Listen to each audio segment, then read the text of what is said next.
जंगल में एक बहुत ही गरीब पति पत्नी रहा करते थे। एक दिन टुनटुनी टुन्नू से कहती है, टुन्नू जी, लगता है इस बार अपने घोंसले की मरम्मत करवानी होगी। चारों तरफ से घोंसला टूट फूट गया है, क्या करूं? जब भी बारिश होती है मेरा मन डर से भर जाता है। टुनटुनी, मैं तो यही सोच रहा हूँ कि अपने घर की मरम्मत जल्दी से करवा लूँ, लेकिन क्या करूँ? मेरे पास अभी इतने पैसे नहीं हैं कि मैं घर ठीक करा सकूँ। चिंता मत करिए जी, ज्यादा चिंता करने से तबीयत खराब हो जाएगी। हम गरीबों का क्या है, 2 वक्त की रोटी भी अच्छे से मिल जाए वही बहुत है। घर ठीक करवाने के लिए तो पैसे चाहिए और वो हम लोगों के पास नहीं है। अच्छा, जो होगा देखा जाएगा। ईश्वर की कृपा होगी तो जल्द ही हम लोग भी अपने मकान की मरम्मत करा लेंगे। वो लोग रोज अपने टूटे फूटे घोंसले की मरम्मत करने की बातें करते रहते थे, लेकिन वो इतने पैसे जुटा नहीं पा रहे थे जिससे वो अपने घोंसले की मरम्मत करा सकें। अचानक एक दिन जोरों की बारिश होने लगती है। टुन्नू, अब हम लोग क्या करेंगे? देखो ना कितनी तेज बारिश है। मुझे तो बहुत डर लग रहा है इस घोंसले में, कहीं कोई अनहोनी ना हो जाए। हमारी बेटी भी डर से बार बार रोए जा रही है। देखो जोरों से बिजली चमक रही है और बादल भी गरज रहे हैं। मुझे तो बड़ा डर लग रहा है।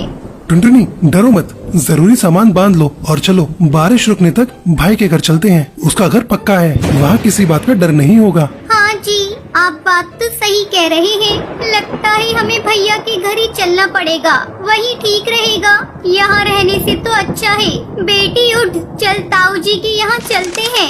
टुन्नू अपने बड़े भाई बंटी कबूतर के घर पहुँचता है और दरवाजा पीटने लगता है। भैया, जल्दी दरवाजा खोलो, हम लोगों के ऊपर मुसीबत आ गई है। इतनी रात गई, कौन आ गया कमबख्त? आ रहा हूँ भाई, आ रहा हूँ। क्यों बार बार दरवाजा पीटे जा रहे हो? तोड़ दोगे क्या? अरे टुन्नू, तुम इतनी बारिश में यहाँ क्या करने आए हो? और ये क्या, तुम्हारे साथ तुम्हारी पत्नी और बेटी भी है? हाँ भैया, मेरा घोंसला कमजोर हो गया है। डर लग रहा है कि कहीं इस बारिश में गिर न जाए, इसलिए हम लोग आपके यहाँ बारिश रुकने तक रहने के लिए आए हैं। आप हमें अपने घर में आसरा दे दीजिए। ये क्या कह रहे हो टुन्नू? अगर मेरी पत्नी को ये बात पता चली तो वो मेरी जान खा जाएगी। नहीं नहीं, मैं तुम लोगों को अपने घर में नहीं रख सकता। जाओ कहीं और आसरा ढूंढ लो। भैया, आप ये क्या कह रहे हैं? आप तो हमारे अपने हैं, बस ज्यादा देर के लिए नहीं, बारिश रुकने तक हमें आसरा दे दीजिए भैया, आपकी बड़ी मेहरबानी होगी। नहीं नहीं, मैं तुम लोगों की कोई मदद नहीं कर सकता। तुम लोग यहाँ से जाओ। ये कहकर बंटी दरवाजा बंद कर देता है। हे भगवान, ये कैसी विडम्बना है। हमें अपना ही भाई आसरा नहीं दे रहा है। भगवान, जल्दी से बारिश बंद कर दो। शायद भगवान ने इस गरीब की बातें सुन ली और बारिश थम गई। वो लोग अपने घर वापस जा रहे थे, तभी रास्ते में उन्होंने देखा कि एक पेड़ के नीचे एक धनवान कौवा निराश होकर खड़ा है। क्या हुआ भाई साहब, आप यहाँ उदास क्यों खड़े हैं? हाँ हाँ भाई साहब, क्या हुआ? क्या बताऊं, मेरी हवाई मोटर कीचड़ में धंस गई है और बंद हो गई है। अगर एक रात के लिए मुझे आसरा मिल जाता तो मैं कल इसे अपने नौकर को बुलाकर ठीक करा लूंगा। अगर ऐसी बात है साहब तो मेरे घर चलिए, लेकिन मेरा घर टूटा फूटा है। अगर आपको ठीक लगे तो आप एक रात गुजार लीजिएगा। अरे बहन, आप कैसी बातें करती हैं? घर टूटा फूटा हो या पक्का हो, आप मुझे अपने घर में आसरा दे रही हैं, यही बहुत बड़ी बात है। और आपसे तो मेरी जान पहचान भी नहीं है।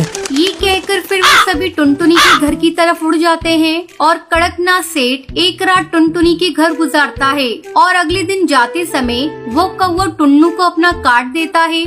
ये लो मेरा कार्ड, मेरी बहुत बड़ी फैक्ट्री है, मैं आपको वहाँ पर मैनेजर की नौकरी देता हूँ। आप जैसे नेक और ईमानदार पक्षी कम ही देखने को मिलते हैं। जितनी जल्दी हो सके आप आकर वहाँ पर काम संभाल लीजिए, मैं आपका इंतजार करूँगा। टुन्नू ये बात सुनकर खुश हो जाता है और 1-2 दिन के अंदर ही टुन्नू शहर जाकर सेठ की फैक्ट्री जाता है। टुन्नू, ये लो तुम्हारे नए घर की चाबी। फैक्ट्री के पास के पेड़ पर मैंने तुम्हारा नया घोंसला बनवा दिया है, तुम आज से वहीं रहोगे। और हाँ, अपनी पत्नी को भी यहीं बुला लो। ये खबर जब टुनटुनी को पता चलती है तो वो अपनी बेटी को लेकर शहर आती है और वो सभी खुशी खुशी रहने लगती